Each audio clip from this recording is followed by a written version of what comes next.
अब ये देखें जो हमारे पास कुछ वर्ड्स हैं, बड़े खतरनाक किस्म के वर्ड्स हैं, इन वर्ड्स को अभी नहीं देखते हैं।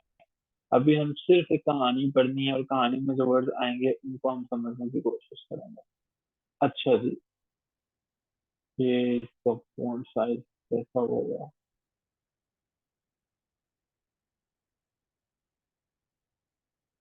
अच्छा जी, ये हमारे पास एक स्टोरी है, और इस स्टोरी को जो है मिस आमिरा जो है वो पढ़ेंगे जी। Miss Amira, once upon a time. Once upon a time, in a far off land, there was a great kingdom that was in a state of stalemate.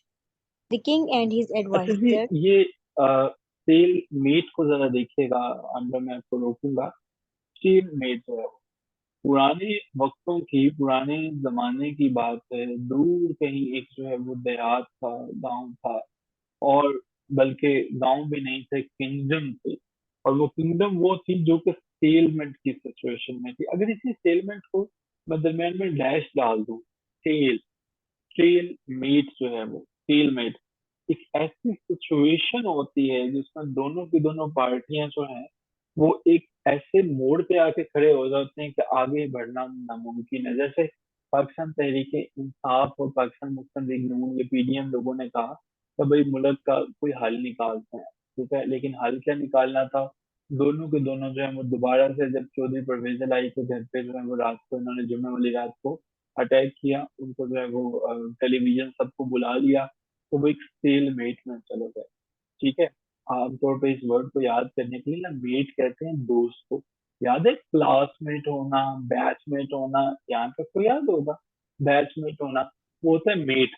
लेकिन जब एक ऐसा मेट होता है जिसके साथ आप सेल वाली कंडीशन में चले जाते हो, इसका मतलब है आप उसे कह रहे होते हो ना अब तुम आगे बढ़ोगे, ना मैं तुम्हें बढ़ने दूंगा, ना खुद बढ़ूंगा। ठीक है, जो एक ऐसे मेट के साथ ताल्लुक इस तरह से हो जाना, ना वो आगे बढ़ सके ना आप बढ़ सके। ठीक है, वो होता है सेल मेट। मुझे अंडरस्टैंडिंग बताइएगा कि इसकी अंडरस्टैंडिंग क्लियर हो गई है। कहीं पे सेल मेट आ जाए तो पता चल जाएगा। जैसे हमारे पास इस कहानी के अंदर है, तो कहानी में क्या है? एक ऐसी किंगडम है, और इस किंगडम के अंदर क्या हो रहा है? इस किंगडम के अंदर जो है वो बादशाह सलामत जो है वो उनका इशू हो गया किसी के साथ। अब क्या इशू है जी?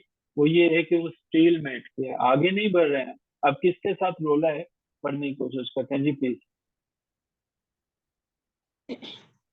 The king and his advisors were at odds over how to address the growing unrest in the kingdom.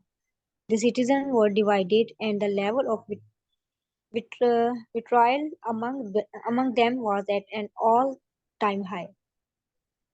अच्छा जी, बादशाह सलामत ने ये सोचा कि भाई बादशाह भी अपनी मर्जी का ही था। जैसे मियां साहब हैं हमारे, या इमरान खान हैं, वो अपनी मर्जी से अपने काम किया। उन्होंने कहा कि रियासत की खैर है, तो रियासत के अंदर अनरेस्ट फैल चुका था। The citizen the citizens were divided, and the level of vitriol, ये जरा गौर कीजिएगा, विट, ये जो विट है, रियल, RIOL, रियो जो है वो किसी जमाने में बड़ा फेमस बिस्किट हुआ करता था। आई डोंट नो अभी है कि नहीं है, लेकिन उसके स्पेलिंग कुछ और होते हैं। विट्रियल, विट्रियल जो है वो। अच्छा, ये जो रियल है ना, ये बेसिकली एक ऐसा कड़वे शरबत का नाम भी होता है जिसको पीना बहुत मुश्किल होता है। ठीक है, सो विट्रियल का मतलब क्रिटिसिज्म है यहाँ। क्रिटिसिज्म, जब आपके ऊपर सख्त किस्म की तनकीद की जा रही है, वो विट्रियल है। ठीक है, विट्रियल। तो जो जो सिटीजन थे वो डिवाइडेड थे, और उनका जो लेवल था विट्रियल जो है, at the end level of vitriol, नफरत, क्रिटिसिज्म जो है वो बिटर क्रिटिसिज्म जो है ऑल टाइम हाई थी। ठीक है, सो जी हमारे पास टेल मेट था, जिसमें आप अपने दोस्त के साथ किसी के साथ अपोजिंग सिचुएशन में चले जाते हैं और आगे बढ़ने का सफर रुक जाता है। दूसरा बिट्रियल है, bitter criticism, betrayal.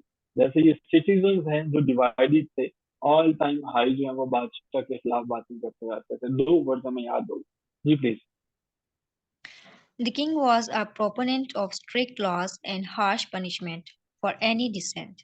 His advisers, on the other hand, were of the opinion that such measures would only serve to vitiate the trust the people had in their government.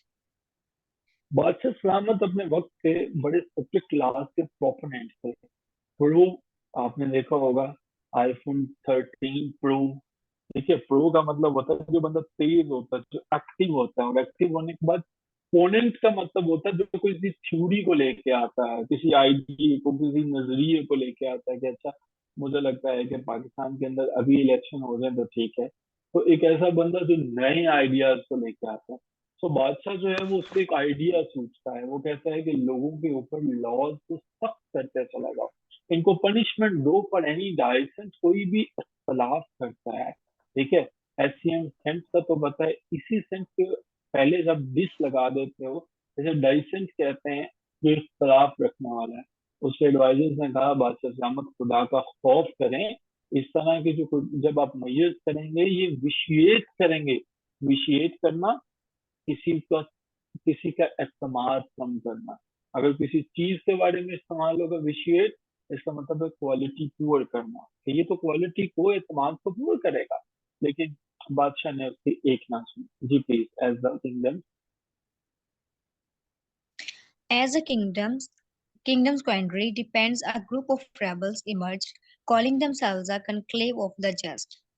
Their aim was to drive the kingdom apart and establish a new order.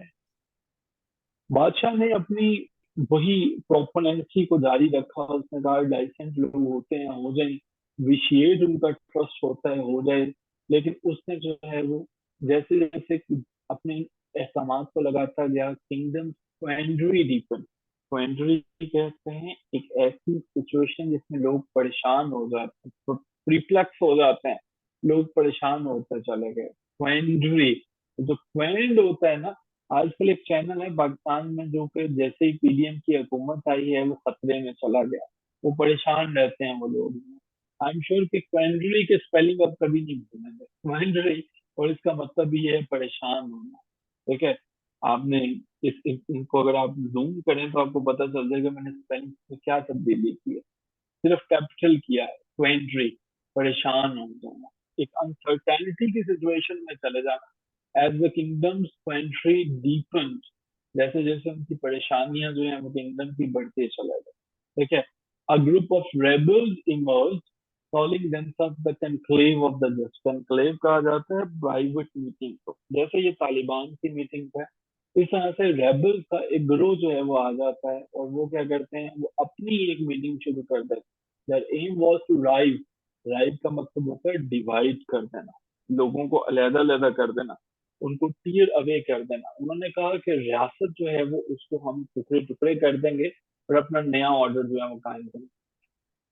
Let's see, हम इस screen को वक्ती तौर पे stop करते हैं। जरा ईमानदारी से जो वर्ड आपके जहन में अभी तक याद हो चुके हैं वो जरा लिखिएगा चैट बॉक्स, जितने भी याद हो गए।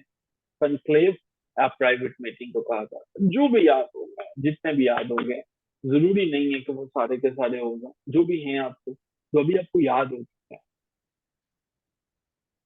लेट्स सी किसको कितने वर्ड याद होगा। एक एक्टिविटी करने की कोशिश करते हैं। स्टेलमेट आप लिख सकते हो। विट्रियल जो है वो, अच्छा जी, सबसे पहले आमिर ने लिखा stalemate, vitriol, vitiate, proponent. Aqib ने लिखा proponent, dissent, vitiate, secondary, compress, stalemate, vitriol, dissent, proponent, shied. Secondary का किसने लिखा? आमिर ने लिखा। ग्रेट, बहुत से ऐसे जीनियस माइंड हैं कि जिन्हें सारे के सारे हो गए। ग्रेट। चलिए अब हमें यहाँ पे दोबारा आते हैं। The king was outraged at this challenge to his authority। बादशाह को पता लगा कि इस तरह की हरकतें लोग कर रहे हैं कि मेरी सल्तनत में मेरे खिलाफ इकट्ठे हो गए हैं। उन्होंने कहा बागियों का सर कलम कर दिया जाए। द ensuing strife, स्ट्राइक कहते हैं उस झगड़े को जो लोगों के दरमियान शुरू हो जाते हैं। जैसे अगर इमरान खान साहब और पीडीएम के दरमियान जो जलसे जुलूस जो हैं, ये मुलाकातें जो हैं ये पीसफुली नहीं खत्म हुई तो पाकिस्तान में खुदा ना खास्ता स्ट्राइक हो जाएगा। स्ट्राइक में क्या होगा, जो एंग्री लोग होंगे, पाकिस्तान तहरीक इंसाफ के एंग्री लोग होंगे, वो क्या करेंगे, तो वो गवर्नमेंट के गले पड़ेंगे, वो इनके सामने जो है वो आएंगे और इनसे कहेंगे कि हमारे फंडामेंटल राइट्स के ऊपर जो है यानी कि जो वोट है, वो इलेक्शन है, उसको करवाया जाए। तो ये हमारे पास होती है स्ट्राइक, खाना जंगी। ठीक है।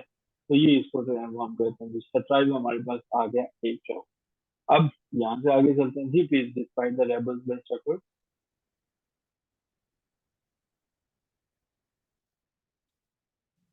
आमिरा इसे पढ़ेंगे। डिस्पाइट द, आमिरा चले गए। Despite the despite the rebels' best efforts, the king's army emerged victorious and the rebels were defeated. However, the king's actions were not without consequences.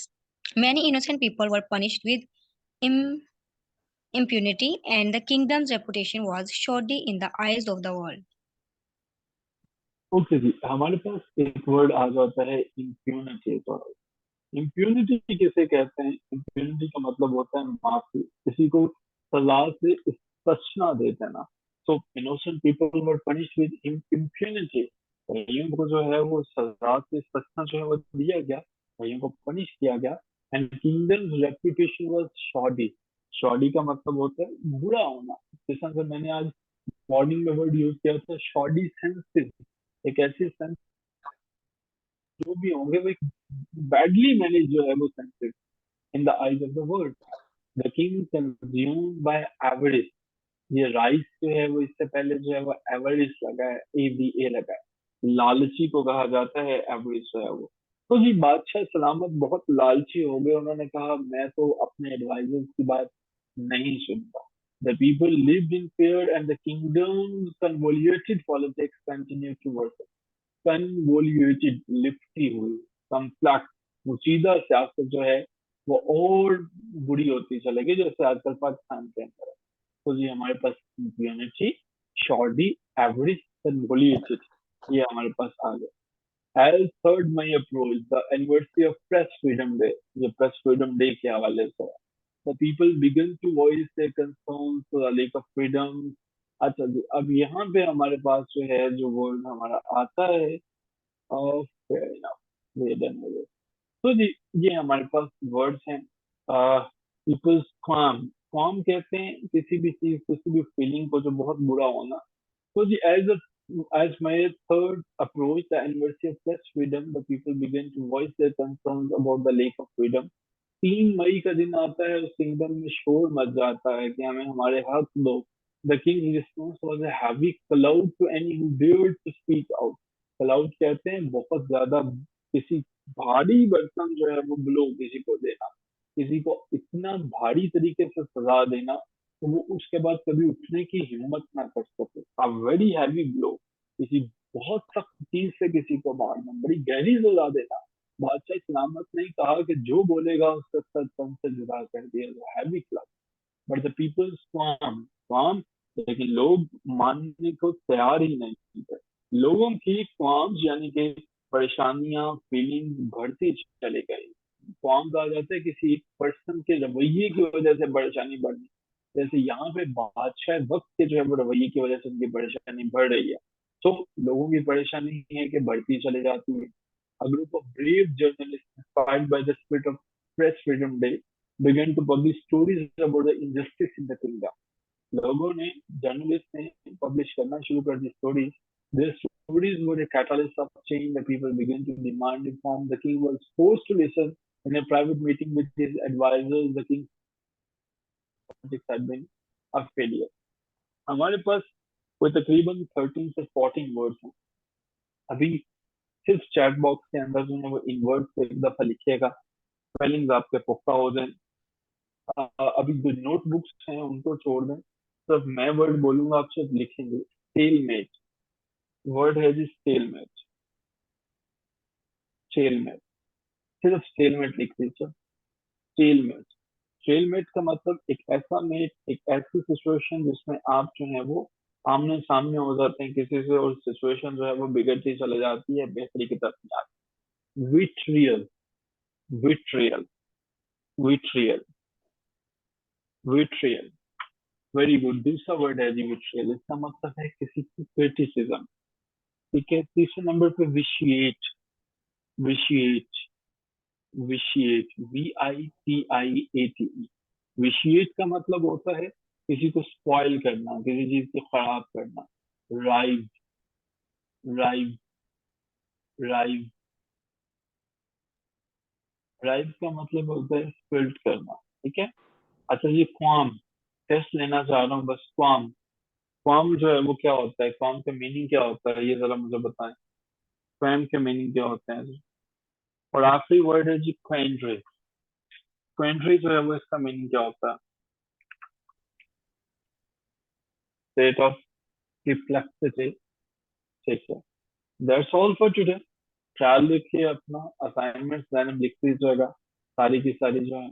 और मैं दिखाना चाह रहा था अलबत्ता आपको आखिर में कि हमने लेक्चर्स के नोट्स कहाँ पे पड़े होते हैं, ताकि इनकी अगर कोई क्लास एंड पे जो है ये जो मैं आपके सामने शो कर रहा होता हूँ, ये फाइल ढूंढना चाहें तो वो कैसे उसको मिलेगी। तो जी just give me a moment, मैं आपके साथ स्क्रीन शेयर कर देता हूँ, और उसके बाद जो है you will be able to look at the file. जी हमारे पास आ जाती है जी हमारी ट्रायल। ओके, स्क्रीन अब शेयर होना शुरू हो गई है।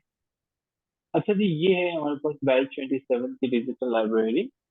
इसको मैंने ओपन करने की कोशिश की, और ये जैसे ही मैंने ओपन की है, अब जो आपकी क्लास है ना, इसके जो नोट्स हैं वो यहाँ पे होंगे जनाब। ये देखिए जी, ये daily vocabulary and fact book वाले फोल्डर में आ जाइए। इसमें जैसे ही आप सीधे यहाँ पे आएंगे, यहाँ पे daily vocabulary and fact book वाला फोल्डर। अब इसमें जो है वो आपने ढूंढना है जी ऐसे लेक्चर क्लास नोट्स, ये दूसरे नंबर पे होगा, ठीक है जी। अब इसको जब आप ओपन करते हैं तो आपके सामने हमारे लेक्चर्स के नोट्स आना शुरू हो जाते हैं, ठीक है। ये सारे के सारे नोट्स हैं वो पड़े हुए हैं, ठीक है। ये नोट्स जो है वो पड़े हुए हैं। जिस तरह से हमारे पास जो है वो 2 मई है, तो 2 मई के जो है वो हम देखने की कोशिश करते हैं। अगर मैंने किसी और फोल्डर में सेव ना किए हुए तो उसे जो है वो फिर हम कर देते हैं। तो यहाँ पे मेरा ख्याल है हम अपडेट जो है वो नहीं कर सके। तो अपडेट यहीं पे होते हैं, नोट्स जो है वो पिछले भी हो जाते हैं और ये भी हो जाते हैं। इनको जो है वो यहीं से आप जो है वो खुद से चाहें तो डाउनलोड कर सकते हैं। So hope to see all of you इंशाल्लाह इन द नेक्स्ट क्लास।